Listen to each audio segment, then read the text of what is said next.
पता चल गया? और ये है योजक चिन्ह। योजक का मतलब होता है जोड़ना, योजक है ना अंकित? योजक का मतलब क्या होता है? जोड़ने वाला चिन्ह। इसका निशान ये है, सीधी लाइन ऐसे हॉरिजॉन्टल है, पड़ी हुई रेखा जैसी छोटी सी। इसका प्रयोग शब्दों के बीच में होता है, शब्दों के जोड़ों के बीच में।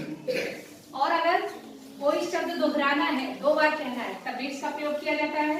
जैसे सुख दुख एक जोड़ा है, शब्दों का एक जोड़ा है सुख दुख, ऊपर नीचे आगे पीछे, धीरे धीरे, चलते चलते, ठंडी गर्मी, जाड़ा बरसात, माता पिता, भाई बहन, है ना? इन सब शब्दों को जोड़ने के लिए हम क्या करते हैं? योजक चिन्ह का प्रयोग करते हैं। मैं धीरे धीरे स्कूल जा रहा था।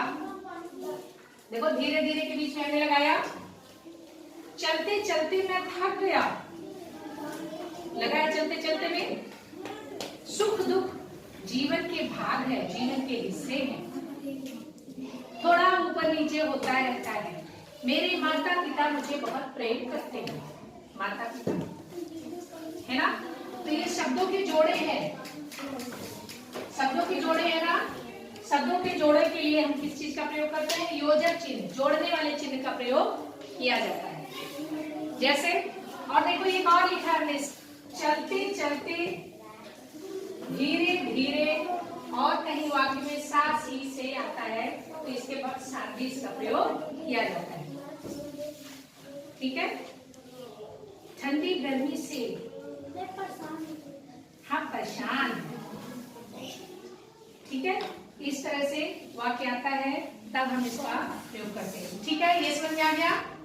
आगे बढ़े। कोष्ठक बहुत सरल है। कोष्ठक का प्रयोग होता है, इसका निशान देखो कैसे होता है।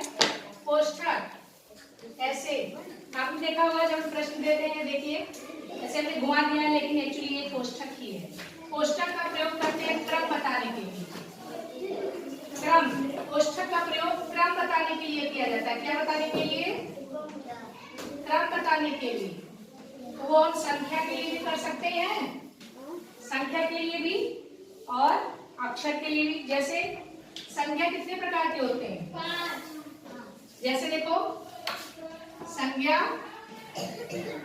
के प्रकार, हमने लिखा संज्ञा के प्रकार, और बता दिया कितने प्रकार के होते हैं?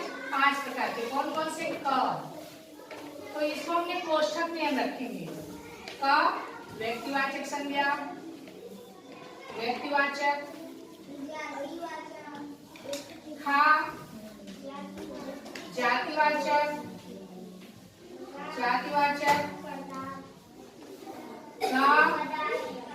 पदार्थवाचक,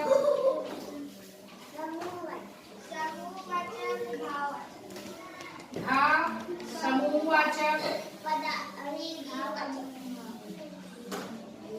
और भाववाचक। ये देखो हमने कोष्ठक का प्रयोग किया है ना। कोष्ठक हमें क्या बता रहा है? क्रम बता रहा है, किसके बाद क्या आ रहा है। ठीक है? क्रम को करने के लिए हम 1 2 3 का भी कर सकते हैं, या चौथा गा, या ABCD कुछ भी। ठीक है? समूहवाचक और भाववाचक। ठीक है? ऐसा कुछ भी बता सकते हैं। तिरंगे में कितना रंग होता है? तिरंगे जैसे देखो, अगला देखो उदाहरण नंबर 1, देखो नंबर 2 उदाहरण देखो। तिरंगे में कितना रंग होता है? 3। कौन कौन सा रंग होता है तिरंगे में? 3 रंग होता है, 3 रंग होता है। कौन कौन सा होता है? हम इसको इस क्रम को बताने के लिए हम इसका प्रयोग करेंगे। इस क्रम को बताने के लिए हम इस चीज का प्रयोग करेंगे, कोष्ठक का। नंबर 1 पहला क्या है? केसरिया। दूसरा बताइए? गुड। दूसरा है सफेद। तीसरा बताइए? हरा। तो ये हमने कोष्ठक में बंद कर दिया। देखो इसमें हमने अंकों का प्रयोग किया, हरा। ठीक है? जो हमें क्रम बताए।